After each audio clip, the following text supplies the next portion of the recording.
Our next speaker is Bojana Femic, and her talk is entitled Enrichment and Internalization in Tricategories. Bojana, your mic is open, I think. Yes, thank you. I'll send you a message at 9:50. Okay.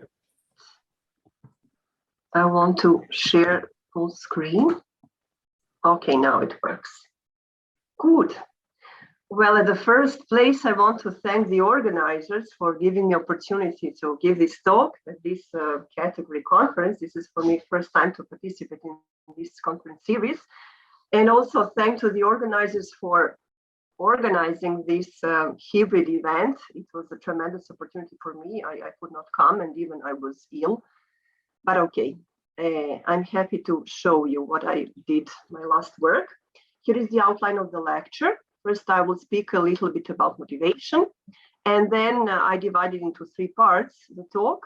First, appropriate notion of monoidal double category. Of course, appropriate is for what I was intending to do. Then Böhm's monoids and intercategories. This is from Gabriela Böhm, and intercategories are from Grandis and Paré. And finally, enrichment and internalization in three categories. So let's see. I started with initially three independent questions. The first one is the following.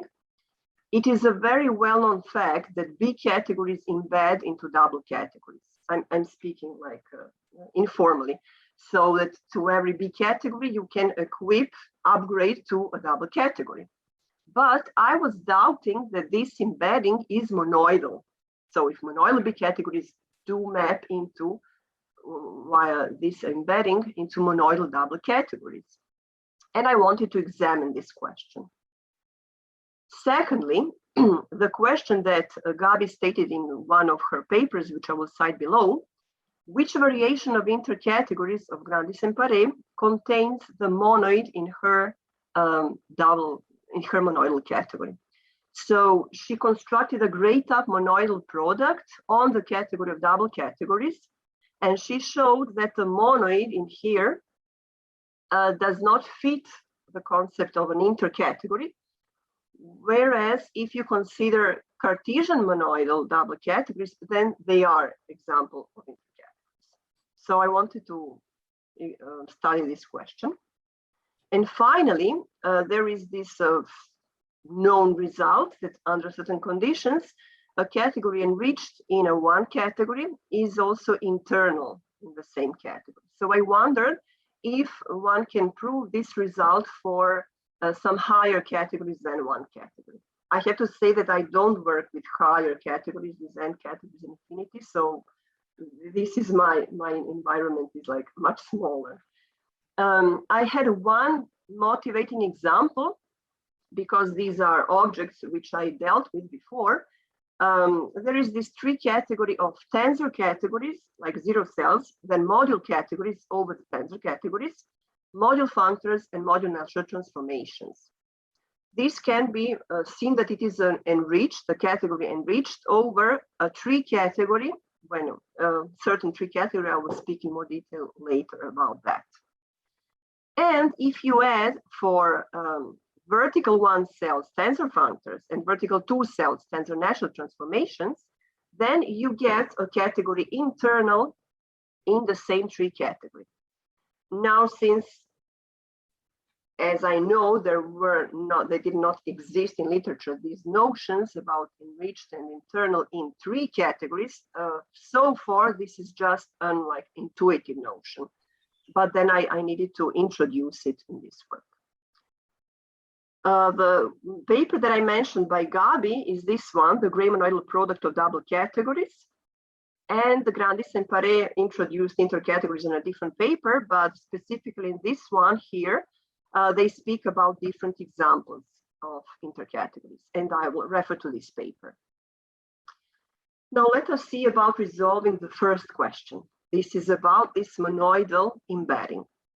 If you start with a monoidal B category, you know that it is a one object tree category.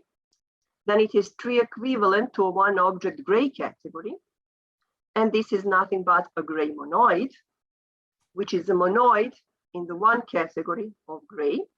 This is the category of two categories with the gray monoidal product. Then now this above question, you may restate as follows.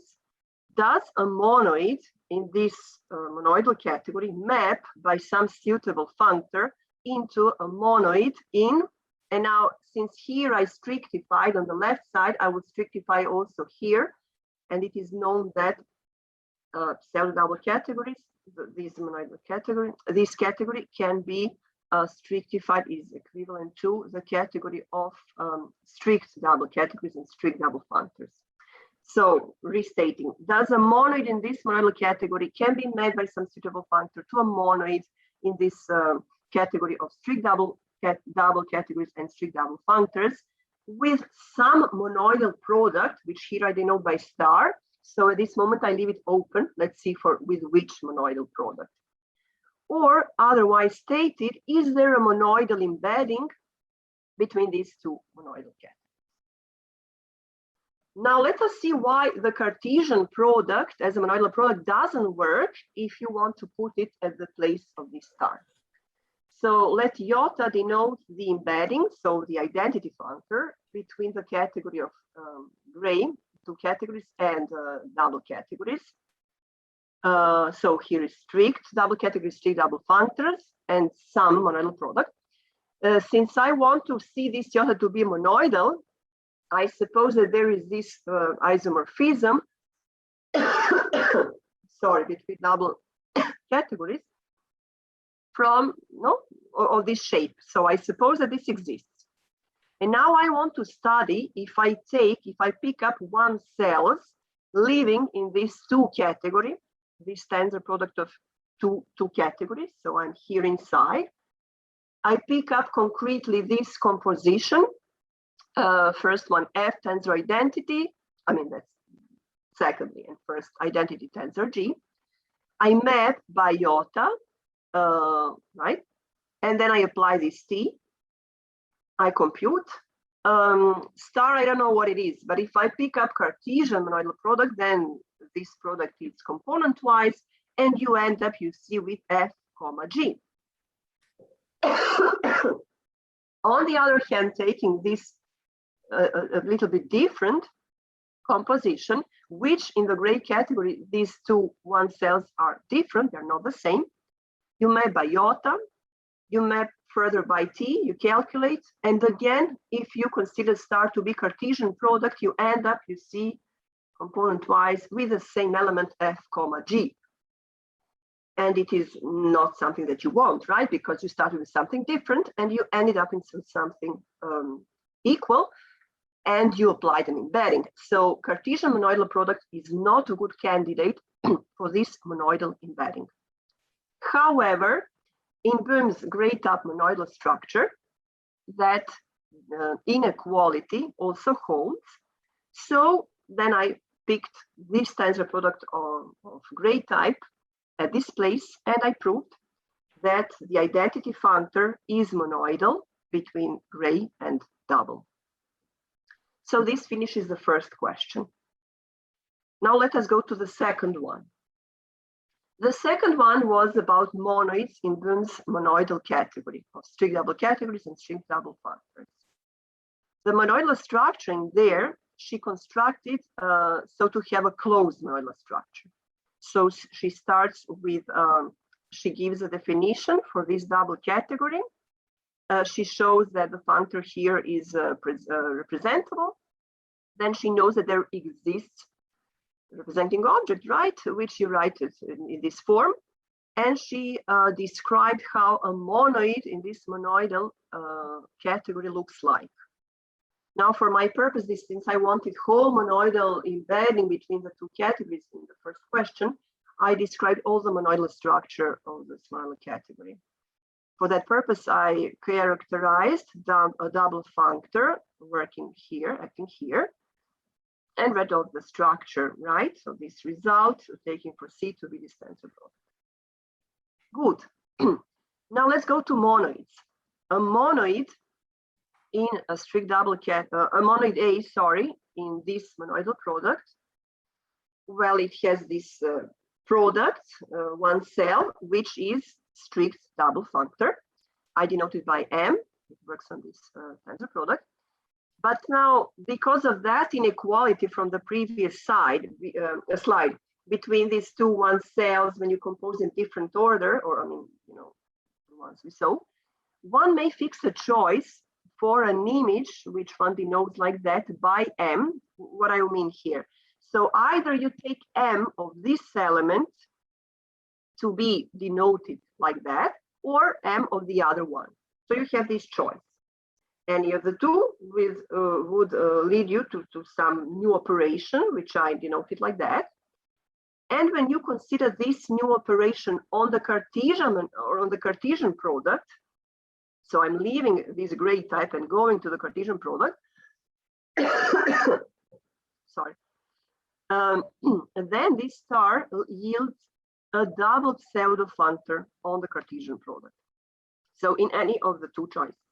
What does this mean? When one works with double categories, one usually works with pseudo double functors. And here the word order matters. Pseudo double functors are the ones which are given by an isomorphism in one direction, usually horizontal, and strict identity in the vertical. But double pseudo are given by isomorphisms in both directions. These functors were studied also by Mike Schulman in one paper of his. And Gabi, in her paper, also noticed that these kind of double functors are working here, entering here the story. Now, why is this important that I tell you that here we have a double pseudo functor on the Cartesian product? Well, this is connected to this question, why Böhm's monoids don't fit the concept, the notion of an intercategory. Now, what is an intercategory at the first place? An intercategory is an internal category in the two category Lax double. What is this? These are pseudo double categories, Lax double functors, horizontal transformations.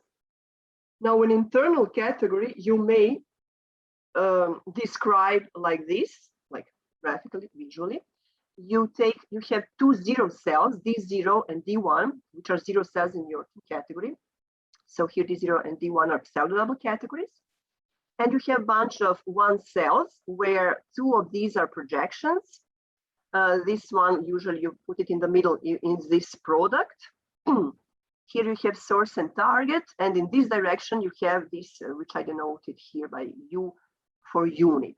So these are one cells in your two category, which in this case are Lax double functors. So you have this product and unit as Lax double functors.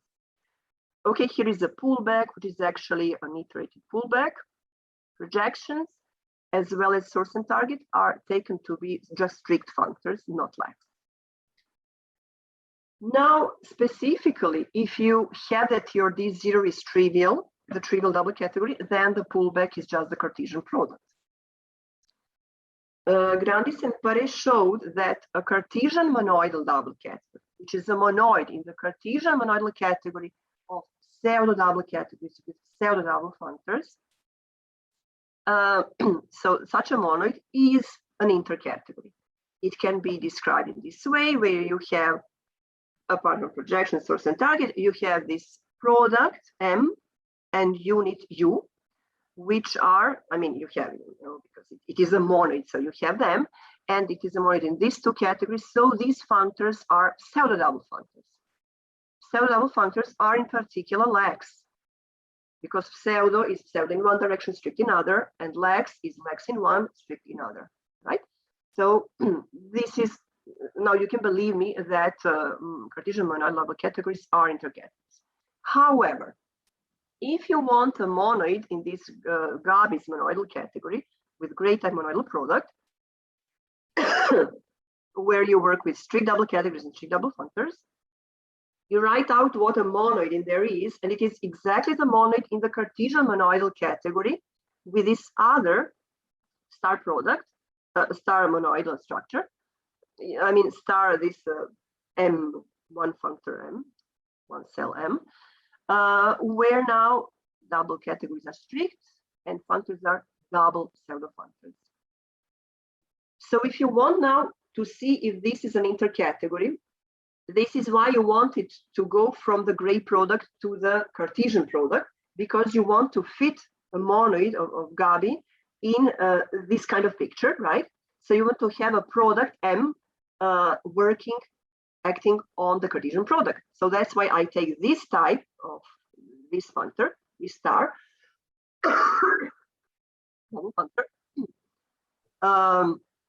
and this map is a double pseudo functor.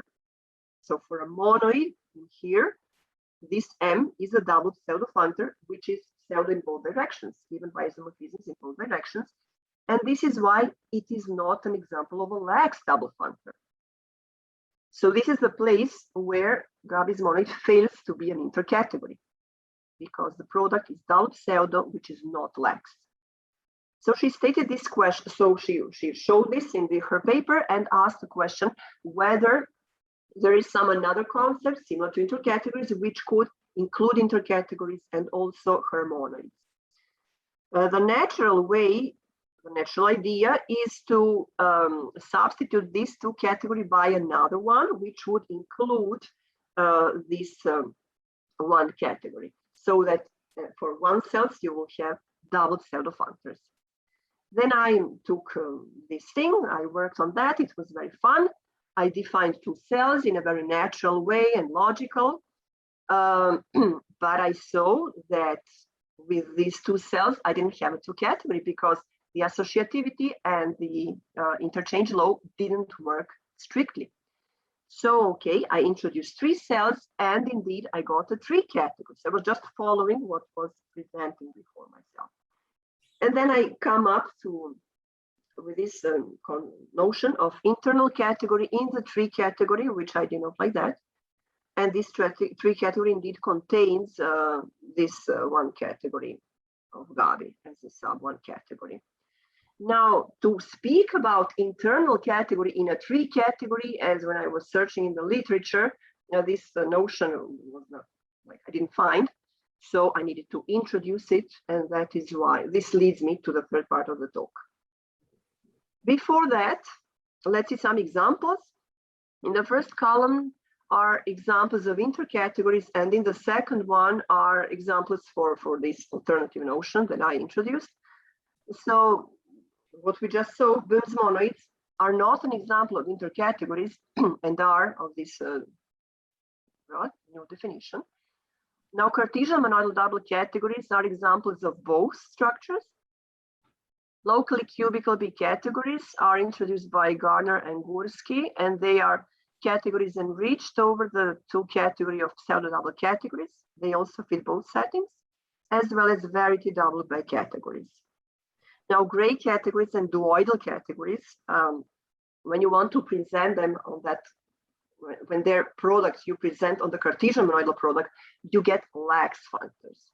So this is why this doesn't enter my story. But okay, I mean, I did all the work with the double pseudo and not lax, so I could like go back and look lax case, but I leave it for later. Just let me say, do I have time or I can skip? Okay, quickly. These two categories of pseudo double functors, if you add trivial three cells, then this tree category embeds into my tree category with the assumption that vertical, in two cells, vertical transformations, their one cell components have 1H companions. Okay, that was one assumption, to have this embedding of tree category. Good, we came to the third part. And I will skip, of course, definitions because they are huge. Okay, not so huge, not all, but this last one, yes. So I introduced these notions of three categorical pullbacks. In a natural way, I take the definition of two pullbacks and then I weaken, right? Then three categorical products and coproducts, category internal in a one strict tree category, and category enriched over a one strict tree category. What is one strict? These are three categories that when you consider 0 cells and 1 cells, then you have already a one category. So that they, a tree category that contains one subcategory, sub one category. Well, here I have to say that there was the notion of internal categories in gray categories, which was done by Douglas and Enriquez. But I indeed had a tree category and not a gray category, so I needed to go into this like weaker case. Let's see examples of internal categories in one strict tree categories. Well, we spoke about this Böhm's monoidal category, one category, then upgrade this to a tree category, adding for 2 cells vertical transformations with 1 H companions, and for 3 cells invertible vertical modifications. Then a tree monoid, or I don't know what the correct word for that would be, in this tree category is precisely the category internal in the tree category of double categories and double pseudofunctions. Now, my motivating example from the start, the tree category tensor categories, module functors, module transformations. If you add for 1V cells tensor functors and 2V cells tensor natural transformations, you indeed get a category internal in the following tree category of 2 categories, pseudofunctors, weak natural transformations, and modifications. In that work of Douglas and Enriquez that I mentioned, they also speak about these tensor categories, but they say that they put it as a conjecture that they are a category internal in a gray category, where at this place they have 2 functors. Now, why is this different from what I'm saying here? Because this relies on the definition of the line tensor product among module categories and module functors.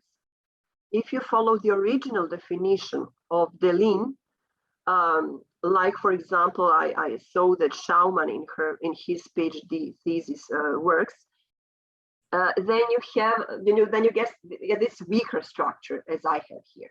But if you follow a bit stricter version of the line's definition, which there is a bunch of authors that follow this side, then you will get here a gray category. I mean, there is some difference in seeing the line products, but it is a technicality for now.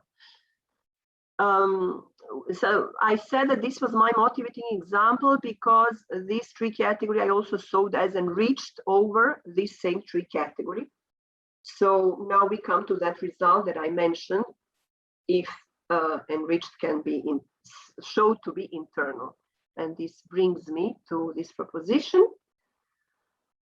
This is penultimate slide, don't worry. So the result here will be the last line, if V is a one strict tree category, that a category enriched over V is a category internal.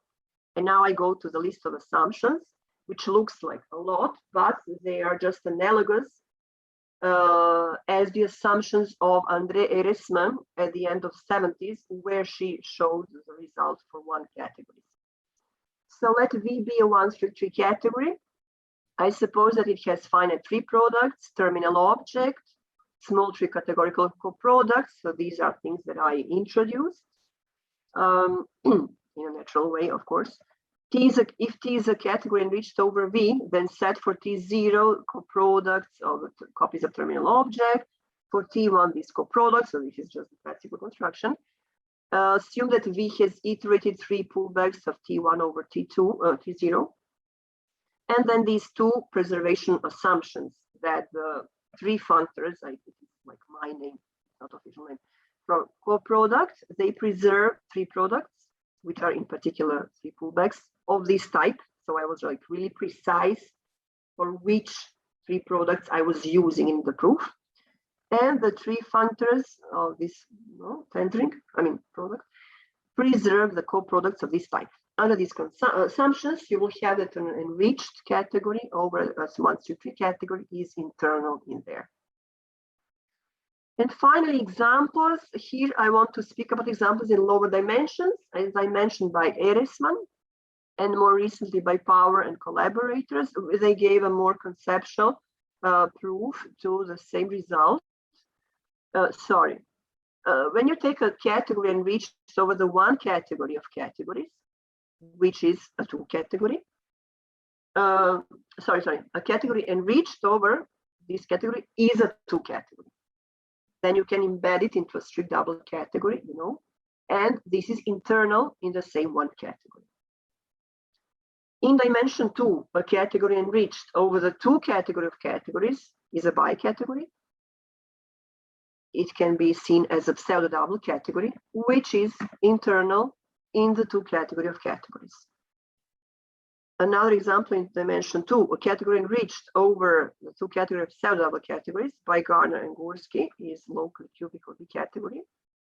Grandis and Paré in their work showed that this is an intercategory, which by definition is internal in that legs double, but along the way you can actually pick up that in particular it is also internal in this in this same 2 category pseudo double. So this is also an example of the proposition in lower dimension.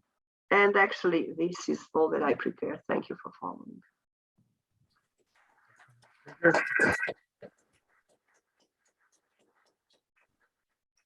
We have time for a quick question.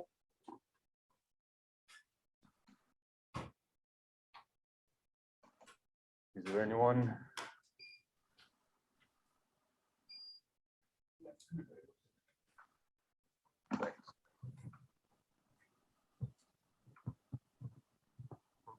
Thank you for the talk. In 1 dimension, there is a notion of externalization of internal categories. And I wondered if there is such a notion in this context too. Sorry, can you like restate it that I understand better? How do you mean external? What did you say? I asked if there is a notion of externalization of internal categories in this context. I mean, I don't understand the question. You have internal category. External. Sorry. I was. No, I don't know about this external. I was mixing both of the external with enrich. Sorry, that's why I didn't understand. Okay. But thank you for pointing out. Thank you very much. Thank you. Thanks. Let's thank the speaker again.